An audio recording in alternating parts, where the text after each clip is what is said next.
So they want to be the second grand finalist, the second representatives of the Philippines para sa M7 World Championship. Pero para sa TNC Pro Team, they do not want this to be over. This is their best finish mula pa nung Season 9 and they don't want it to end like this. Ano ang resulta? Casters, I think it's time to take the stage. Malalaman na natin kung paano nga ba matatapos o magpapatuloy ang serye na ito. Tatapusin na nga ba ito ng Team Liquid Philippines o magpapatuloy pa ba tayo sa susunod na laro kung manalo ang TNC? Welcome to game number 5 of this Best of 7 series. Ito na yun mga paregoy. It is make or break if you're TNC. Kailangan mo nang pigilan dito yung rumaragasang stampede ng TLPH and mabalik sa inyo yung momentum doon sa nakuha nilang panalo. And for TLPH, parang kailangan sila din yung mag-set ng tempo dahil nakachip pa sila, ang bilis na mga i-expect natin. Oo, kailangan sorry, excuse me. Kailangan talaga mabilis yung laro dito ng TLPH, especially with this chip pickup. And I think the idea is yung constant group up and constant fighting yung hinahanap dito ng Team Liquid. But for TNC, meron silang late game aspect dito eh. Pero nung nakita natin draft index kanina, parang kaya din tumapat ng Team Liquid pagdating sa late game kasi may damage din yung mga heroes nila. Oo, yun din naman eh, no, yung Alice eh, kahit ba sabihin nating tank build yan eh, napakasakit pa rin talaga kapag nakababad sa loob ng mga turtle fights and lord fights.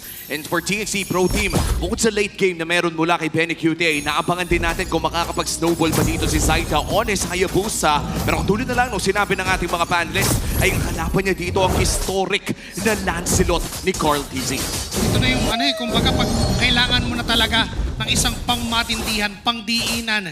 Yung Lancelot ni Carl TZ, wala nang question dyan. And idagdag mo pa yung factor na kinuha nila yung Lunox away from TNC. Yun yung late game damage na binabanggit mo kanina, Midway. Yeah, siguro maghahanap ka ng downside. Oh, meron kasama yun. Zaida ay pumasok with a shadow. Isang kill. Patay ngayon si Sanji. Low on HP si Zaida pero makakatakas pa rin. What good initiation mula dito sa TNC. Actually, ito yung babanggit ko kanina eh. Ang downside ng lineup dito ng TLPH is that yung execution nila dapat almost near perfect. Kasi medyo yung control na meron sila, it's very limited.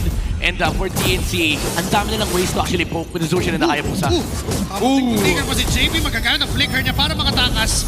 Wall mula kay Chan para pigilan. Pero nandun pala si Sanji para pigilan si Trimar at patayin. Mag-order of Prince pa palayo pero babalikan ni Zaida. Pero aatas na rin si Lancy pa nga ang kukuha ng kill na yon. Pero nandiyan na naman si JP. Babalik na naman siya para subukang patayin si Chakno pero yung turtle ay hawak na ng kill. Simpleng solusyon para sa side ng Team Liquid Philippines. Kunin na rin ang pagong at dahil dyan close to equalization ng ating goal feed. And this time around, maganda yung ginagawa ng TNC na minamatch nila yung laro ng Team Liquid Philippines. Kasi again, they can actually punish these skills na lumalabas mula sa Liquid. Yung Darkening, yung Order of Brilliance, kapag wala ng Chaos Darkening, tulad yan, mapapa-force yung mga skills to be used defensively. And this opens up the map for TNC. Kaya naman makikita nyo, may lamang pa rin ang TNC sa gold. Lalo ang game plan, ang buong game plan dito ng TNC is patabain si Benny. O yun din talaga, no? When you have a Claude sa iyong lineup, ay gusto mo talaga yung mga labanan. Biglang tinawag ang buong tropa ng Team Liquid. Si Trimar ang target nila at papatayin. Pero napatagal ng onte, makakabalik pa naman sa pwesto ibang members ng TLPH. Oo, pero alam mo, medyo baliktad yung sinabi ko kasi if you are side of a TNC Pro Team, ayaw mo ng ganong klaseng labanan kapag early game pa lamang. Siguro pagpatak ng late game kapag 2 items na yung Claude or 3 items, doon mo palang Game gusto time na makipagsuntukan. Yeah, kaya medyo surprised ako na ang kinuha pa rin ng TLPH is yung chip. Tama si Wolf dito eh, parang walang perfect option. Parang figure poison lang for TLPH. And ang napili ng Liquid dito is magamit yung Ruby, Fighter Ruby, pagdating ng mid-game na kahit kontrol nila yung side lane, walang problema kasi pwede sila lumaban as 5 anytime they want. But for TNC, again, yung ginagawa nila dito is yung pang minamatch nila, yung aggression ng TLPH, which does stop TLPH from actually putting any pressure onto the Claude. Oo, yung Claude talaga yung kailangan makapag-farm dito if you're TNC Pro Team. Alam to, ng lahat ng mga Claude players natin dyan, wag lang ma-earlyhan, wag lang mabigyan ng sobrang aga, ay yun talaga pinakaunang win condition mo. Pero dahil nga sa mga laban na tinitake ng Team Liquid Philippines, ay paunti-unti nang lumilipat sa kanila ang pabor ng gold na umiikot sa loob ng ating laro at magpupunta pa rin sa side ng TNC Pro Team ang control over the map dahil sa crack at hinta nila. Umabot pa nga sa punto na kapag kulod ka, ang goal mo na lang, huwag ka munang mamatay. Kasi alam mo talaga na medyo mahirap yung early game mo. And this time for Benny QT, Good naman yun dahil hindi pa siya nabibigyan. Lumaban nga siya ng 1v1 dito kay Oheb. Grabe. Pero nag-portal papunta doon sa baba. Wow! Bigla na lang naligtas yung naghihingalo na ngayon si Carl. Si Bayo makakasecure nung bagong. Grabe yung timing nung shortcut mula dito kay JP. Kamuntikan actually si Ohoy pero bumalik pa rin siya doon sa may gold lane. Saida! Pumasok si Zaida at Pinasa! Ay! May swerteng bit-bit si Oheb. Sumide step si Oheb just a bit para maipasa yung shadow kill onto the wave. Men, yan yung mga masasabi natin na 60% skill, 40% timing o luck na dahil dumaan yung wave, nakita niya, nakapag-adapt agad. At ngayon si Trimar naman ata bibigyan ng TL. Napakasakit ng tusok mula kay Cortese. May pumasok pang biglang alis at makukuha na naman ang buhay ni Trimar. 3-2 na ang ating kill score at tuloy ang pagpupush para dito sa TNC Pro Team in the mid lane. Napakagandang depensa however mula dito kay JP at nakakapag-farm pa rin naman ang ating mga gold laners. Looking at our Infinix in-game equipment, ano bang pwede nating mapansin dito? Ang kailangan yung pansinin is actually yung item ng Flood. Meron na siyang corrosion sight dito. Maganda yung choice na pinili niya yung corrosion sight para at least kaya niya makipagsabayan doon sa Ruby, nalilimitahan yung movement speed. Especially si Oheb kanina medyo greedy yung pinili niya. Hindi siya bumili ng boots. Nirush niya yung War Axe and kasi meron silang chip eh. Meron siyang shortcut. So hindi niya kailangan maglakad sa mapa. Pero naramdaman niya, sabi niya, medyo malagkit yung corrosion sight. Makati yung slow Makatis, yung slow na binibigay ng corrosion sight. Hindi ko matikitan eh. And now, makukuha pa din naman ni Zaida yung kanyang purple buff. Pero hahamunin ni Carl TC ng 1v1. Susubok ngayon, wala siyang puncture. At ang execution ay nagamit na pero hindi rin naman ni Riz na ibigay lahat. Kung ikaw si Zaida, isa-shadow. Kung ako si Zaida, sinado kill ko na yun eh. Sabi ni The Good Boy, kahit nagkamali ako, di mo ako kaya. Di ko lang gagamitin yung Thornrose ko kasi pag nag-shadow kill ka, insta-dodge yun against the shadow kill. Naghihintayan sila ng mga key abilities eh. Parang at some point eh, sinubukan na lang nilang tigilan na yung laban na yun. Pero mukhang mapapa-flicker palayo doon si JP. Conceal ay nagamit na rin. Sisimula ng TNC Pro Team ang pangalawa at panghuling pagong ng larong ito. Lalapag ba ng portal, nandyan na tinawag na ang buong tropa ng Team Liquid. Pero sa naman nag-aabang doon sa mga lalabas sa likod. Sanji ang nagiging target. Zaida will get the turtle down. Napagandang kayo offended. Pero si Lancy ay susubok pa rin doon na makatakas sa kamay ng cavalry. Pero di na siya papatakasin. Sanford ay buhay pa rin. Kamuntik-muntikan pa si Zaida. Di pala kailangan yung lapu-lapu, men. Sanford things. Ang ganda sana ng pagharap ng TNC. Kaso, yung mga damage dealer na naman, hinarangan. Sinalo ni Sanford yung damage ng Claude at pati na rin ng Hayabusa. And TNC, ramdam nila na parang kahit may damage sila, hindi sila makatulong sa tamang lugar. Tsaka parang sa pagjojombag nila doon sa Alice, eh, tila ba'y hindi namamatay. Kasi tatlo-tatlo ang nahihigop ng kanyang passive at hindi na uubos ang passive ng isang Alice ngayon. The moment na may madidikitan siya, pero tech charge! Para kay JP, siya ang target. Ugi shadow kill. Lady! Yes sir. Lancy makakuha ng kill. Si Sanford ngayon ang susunod na target. Nandyan pa rin ang mga members ng TNC. Oheb, nasa gitna. Makakatakas pa si Sanford. Nag-dart na nga si Sanji. Target niya si Chaknu. Pero sa likod, si Carl TZ ang tumahi at sumubok. Pero iniilawan lang ni Lancy. Kita niya lahat. I am offended once again into don't run random execution mula kay Carl.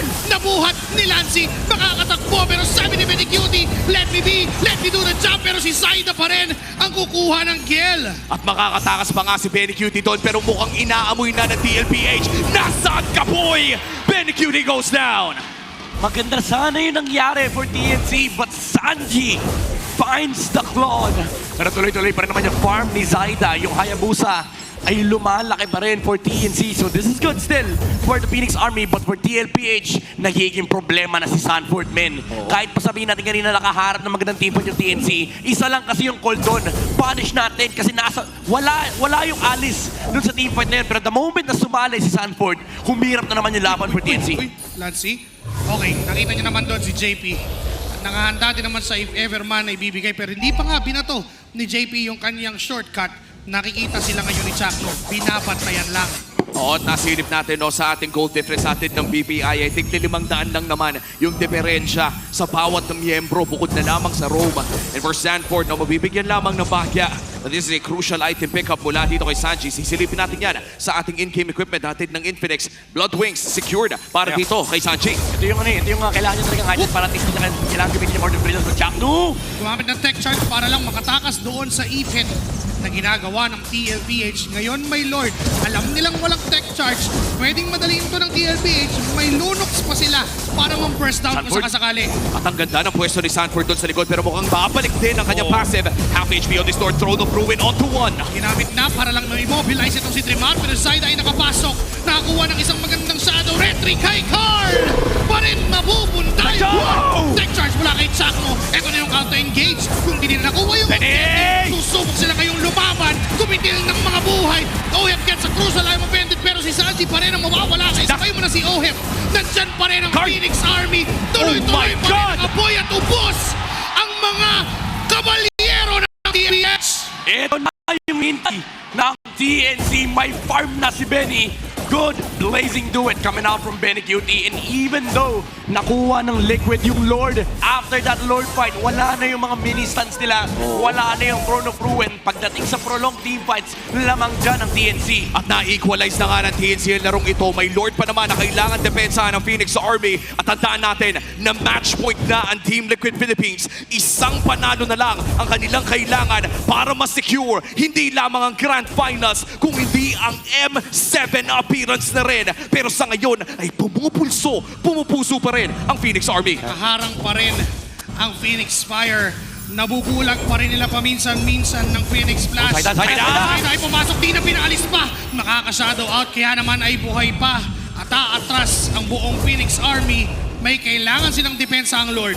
Iba ng konti yung mga Hayabusa doon. Napakaganda ng mga timing ni Oheb dito with the mini stuns. Even doon sa Lord Pit, no, nung pumasok si Zaida, na-control siya ni Oheb kaya hindi siya naka-retry agad and lumusot yung retribution ni Cartezy. That was crucial. And ito yung mga moments na kailangan ingatan ni Zaida kasi kayang-kaya siyang i-chain stun at patayin ng TLPH. O sa ngayon naglalaban at nagkikita pa rin dito sa mid lane. Ayaw talagang bitawan ng side ng TNC Pro Team ang mid lane third na to. Isa sa mga pinaka-importanting tore sa loob ng mapa ng MLBV. The moment na bumagsak itong mid lane third na to ay pwede nating ma-expect ang Team Liquid Philippines na mag-invade pa mas lalo. But for TNC, yung 2K gold lead na hawak kanina ng TL ay bumaba na lamang to 200. Nakakasabay na dun sa damage. And tulad nga na sinabi ni Midnight, ito na yung time na pag sumasama yung Claude, it's almost impossible for TLPH na ipanalo yung Clash dahil dun sa sobrang sakit na damage nung Claude ni Benny Cutie. Yeah. Ang mahirap lang dito for TNC, no, pagdating sa late game, kailangan nilang hanapin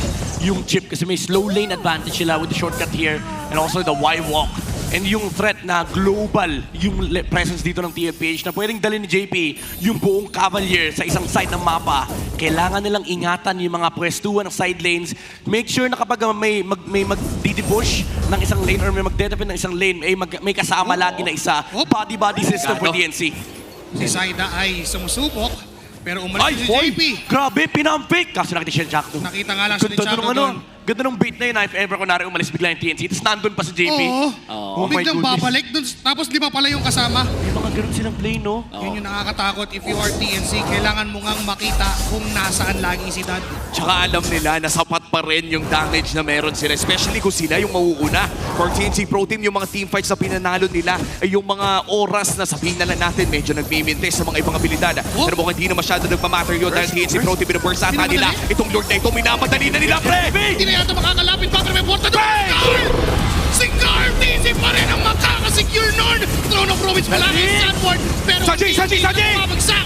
Sanji's gonna get pedicure at the process ay maghahabon ng mga members ng DLPH. Apat laban sa tatlo. May shadow pa itong si Zaida. JP's gonna go down. Tumatahi lang si Carlito. Oheb at Carlito na lamang ang dedepensa. At itong apat na miyembro ng TNC ay buhay pa. Oo, tatlo ang nakuha ng side ng TNC. Si Benny lamang ang nagbayad. Pero higit sa lahat, kahit pa nagsimula ang TNC, sila ang nagsaing ng Lord. Pero si Cartezy ang sumubo.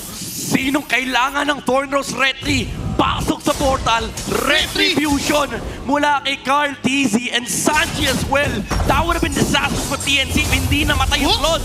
Carl TZ daw nakikipaglaro sa dalawa. Lalaroin pa niya itong Hayabusa at si Trimar. Yung mga dati niyang kasama sa bootcamp.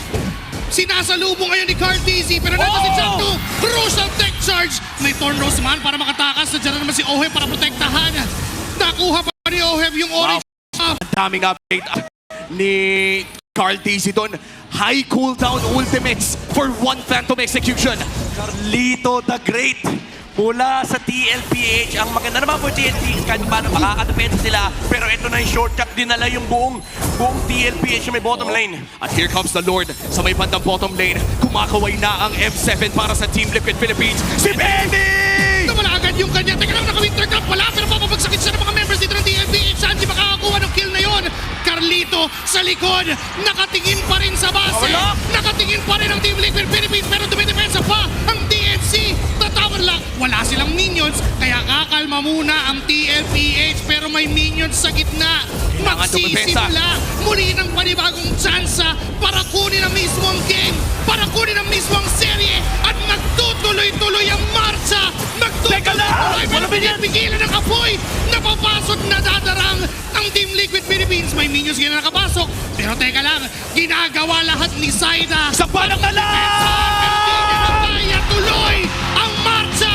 Papuntang Grand Finals. Papuntang Jakarta. The Golden Stampede is still on. At tuloy pa ang pagmarcha patungong Golden Road ng Team Liquid Philippines. Secured ang Grand Finals. Secured